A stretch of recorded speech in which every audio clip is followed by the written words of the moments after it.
ఇష్టం వచ్చినట్టు అనుభవించాలనుకుంటున్నారేమో. రైట్. గఫూర్ గారు నమస్తే అండి.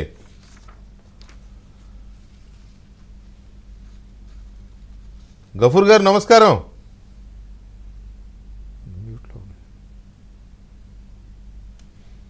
గఫూర్ గారు సార్ నమస్తే. నమస్తే నమస్తే. మ్యూట్లో ఉన్నట్టు. గఫూర్ గారు ఇప్పుడు వినపడుతుందా? వినపడుతుందండి. Okay okay.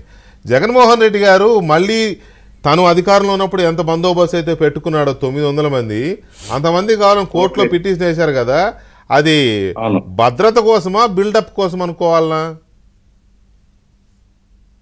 భద్రత ఆయనకంత అభద్రత ఏముందండి నాకైతే తెలియదు.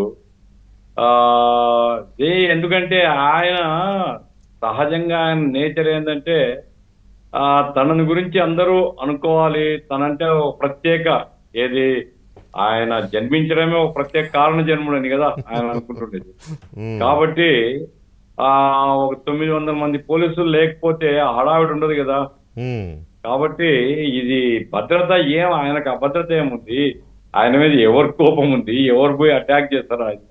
ఆయన దగ్గరికి ఎవరు పోగలుగుతారు? ఆయన ప్రైవేట్ సెక్యూరిటీ మెన్ కూడా ఉంటారు. అంటే ఆ పిటిషన్ లో కూడా నన్ను అంతమొందించడమే ఈ ప్రభుత్వ లక్ష్యము, అందుకే నాకు భద్రత కావాలని అడిగారట. రాజకీయంగా అంతమొందించడం లక్ష్యంగా ఏ ప్రభుత్వమైనా ఉంటది. రాజకీయ ప్రత్యర్థిని రాజకీయంగా అంతమొందిస్తారు కానీ ఫిజికల్ గా అంతమొందించే అవసరం ఏముంటుంది ఎవరికి? ఆయనకు తప్ప.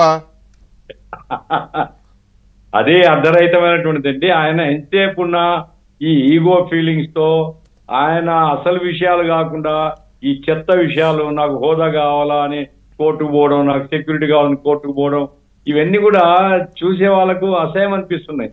ఇది సరైనది కాదు.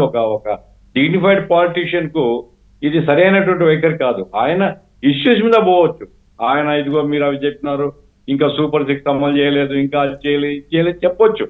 అయితే ఇంత తొందరగా చేయగలుగుతారా? అది ఒకవేళ చేయొచ్చు. అంతే తప్ప నాకు మంది మార్బలం కావాలా, నాకు ఈ ఇన్నోవా కారు పనికిరాదు, నాకు ఫార్చునర్ కారు కావాలా, లేకుంటే నాకు అది కావాలి, ఇట్లాంటివి చూసే వాళ్ళకి అసహ్యం అనిపిస్తే ఆ ధోరణితో పోతున్నాడు ఆయన. ఇక ఆయనకు చెప్పగలిగే వాళ్ళు ఎవరు లేరు.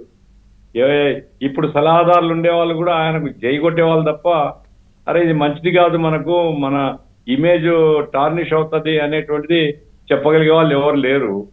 కాబట్టి ఆయన ఆడింది ఆట, పాడింది పాట.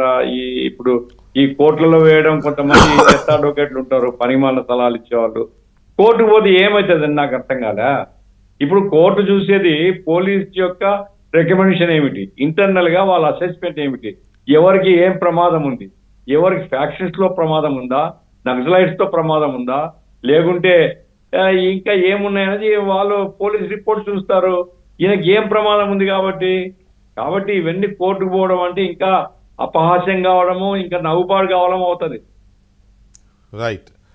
ఇక చూద్దాం మరి ఆయన ఎందుకు అలా అడిగారో, కోర్టు ఏం చెప్తుందో, ప్రభుత్వం ఏం చేస్తుందో చూద్దాం. ఇంత బడ్జెట్ని అయితే ప్రజల మీద వేయడం అనేది సరైనది కాదు. గడిచిన 5 ఏళ్ళు ఎంజాయ్ చేశారు ప్రజాధనంతో, ఇక ఇప్పుడు కూడా ఎంజాయ్ చేస్తారు.